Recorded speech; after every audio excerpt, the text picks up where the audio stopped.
गरीब की किस्मत। किसी राज्य में राजा विक्रमादित्य का शासन था। राजा विक्रमादित्य की पत्नी ने एक राजकुमार को जन्म दिया। राजकुमार के जन्म से राजा विक्रमादित्य बहुत खुश थे। कुछ दिनों के बाद एक पंडित राजा से मिलने आया। महाराज की जय हो। अरे पंडित जी, आइए आइए, हमारे पुत्र को अपना आशीर्वाद दीजिए। राजकुमार किस्मत के धनी है। ये राज्य को हमेशा तरक्की की तरफ लेकर जाएंगे, लेकिन इनका विवाह एक गरीब लड़की के साथ होगा। नहीं, हमारे पुत्र का विवाह किसी गरीब लड़की के साथ नहीं, बल्कि एक राजकुमारी के साथ होगा।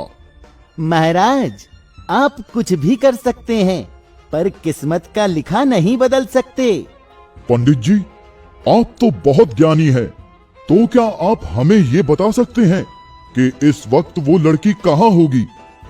राजा के पूछने पर पंडित जी अपने झोले में से एक किताब निकालते हैं और कुछ मंत्र पढ़ते हुए किताब को राजा के सामने रख देते हैं, जिसके बाद उस किताब के अंदर एक छोटी बच्ची की तस्वीर दिखने लगती है। ये वही लड़की है जिसकी शादी राजकुमार के साथ होगी, और इस वक्त ये आपके राज्य से कुछ दूरी पर बने एक छोटे गांव में है। पंडित की बात राजा विक्रमादित्य पर इतना ज्यादा प्रभाव डालती है कि वो राजकुमार का किसी भी आम इंसान से मिलना बंद करवा देते हैं और ज्यादातर उन्हें महल के अंदर ही रहने को बोलते हैं। इसी तरह साल दर साल बीत जाते हैं और राजकुमार एक युवा लड़के बन जाते हैं, लेकिन अभी भी राजा उन्हें महल से बाहर नहीं जाने देते। पिताजी, आप हमें कभी इस महल से बाहर क्यों नहीं जाने देते? बचपन से महल की इन 4 दीवारों के बीच रहते हुए हमारा दम घुटने लगा है। राजकुमार, हम जो भी कह रहे हैं वो आपकी भलाई के लिए ही कह रहे हैं।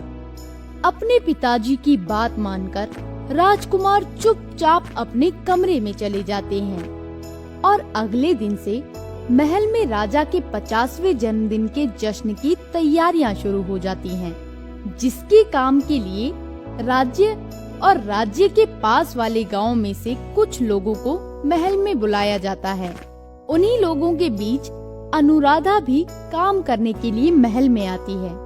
कुछ दिनों के बाद हमारे पिताजी का 50वां जन्मदिन है, जिसकी तैयारियों के लिए आप सभी को यहाँ बुलाया गया है।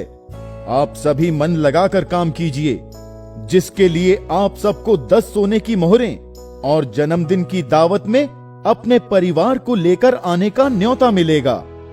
इसके बाद सब अपने अपने काम में मग्न हो जाते हैं। कुछ देर बाद जैसे ही राजकुमार काम की जांच करने के लिए रसोई घर में पहुंचते हैं, तो वहां उनकी मुलाकात अनुराधा से होती है।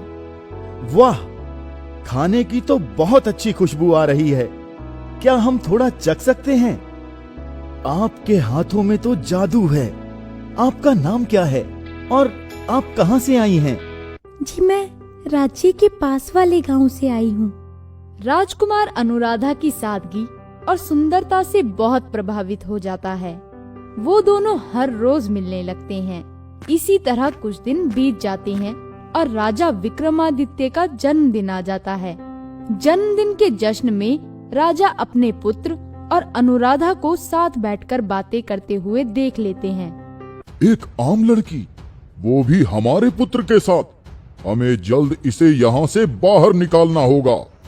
राजा अनुराधा को महल से बाहर निकालने ही वाले होते हैं कि तभी वहाँ वही बुजुर्ग पंडित आ जाते हैं जिन्होंने राजकुमार के जन्म के वक्त भविष्यवाणी की थी। महाराज को जन्मदिन बहुत मुबारक हो। अच्छा हुआ पंडित जी आप आ गए। उस लड़की को देखकर बताइए, क्या ये वही गरीब लड़की है जिसके बारे में आपने भविष्यवाणी की थी? जी महाराज, यही है राजकुमार की होने वाली रानी। पंडित की बात सुनकर राजा गुस्से से लाल हो जाते हैं और राजकुमार तथा अनुराधा को अलग करने की तरकीब सोचने लगते हैं। अगले दिन राजा अनुराधा को अपने साथ राज्य की सीमा पर बहने वाली नदी के पास ले जाते हैं और उसे नदी में धक्का दे देते हैं। अब ना ये लड़की बचेगी और ना ही मेरे पुत्र की शादी किसी गरीब लड़की के साथ होगी। राजा के वहाँ से जाते ही नदी के पास रहने वाला एक मछुआरा जल्दी अपनी नाव लेकर नदी के अंदर जाता है और अनुराधा को बचा लेता है, जिसके कुछ दिनों तक अनुराधा बेहोश रहती है। कुछ दिनों बाद जब उसे होश आता है तो मछुआरा उसे देखकर बहुत खुश होता है।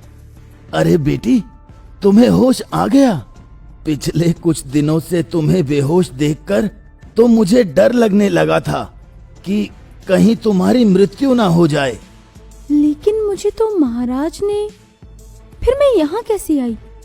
अनुराधा के पूछने पर मछुआरा उसे सारी बात बताता है, जिसे सुनकर अनुराधा की आंखों में आंसू आ जाते हैं। इसके बाद वो अच्छी तरह स्वस्थ होने तक मछुआरे के पास ही रहती है और स्वस्थ होने के बाद दोबारा महल पहुंच जाती है। अनुराधा को जीवित देख राजा हक्का बक्का रह जाता है। ये लड़की अभी भी जीवित है। आखिर हम इसे अपने पुत्र से दूर रखने के लिए और क्या करें? बहुत सोचने के बाद राजा विक्रमादित्य एक और दुष्ट योजना बनाता है और अनुराधा तथा राजकुमार को अपने साथ लेकर दोबारा नदी के पास जाता है।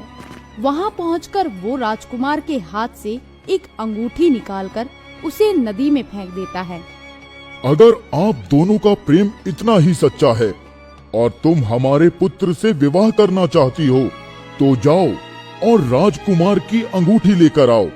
अगर अंगूठी ले आई तो हम खुद ये विवाह करवाएंगे तथा जब तक अंगूठी ना मिले तब तक महल में किसी को अपनी शक्ल भी मत दिखाना। ये बोलकर राजा विक्रमादित्य राजकुमार को अपने साथ लेकर वहां से चले जाते हैं। इतनी बड़ी नदी में वो अंगूठे मिलना तो एकदम नामुमकिन है और इस बार महाराज ऐसा काम कर गए हैं कि दोबारा उन्हें राजकुमार और मुझे अलग करने के लिए कोई मेहनत नहीं करनी पड़ेगी। इसके बाद अनुराधा उस अंगूठी की मिलने की उम्मीद में वहीं मछुआरे के पास रहने लगती है।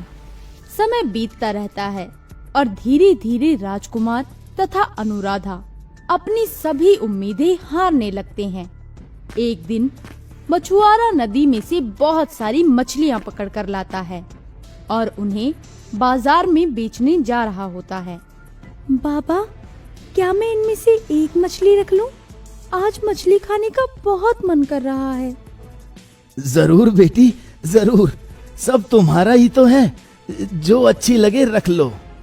अनुराधा मछलियों के ढेर में से एक मछली निकालती है और जैसे ही वो उसे साफ करने के लिए काटती है तो उसे मछली के पेट में कुछ चमकता हुआ नजर आता है।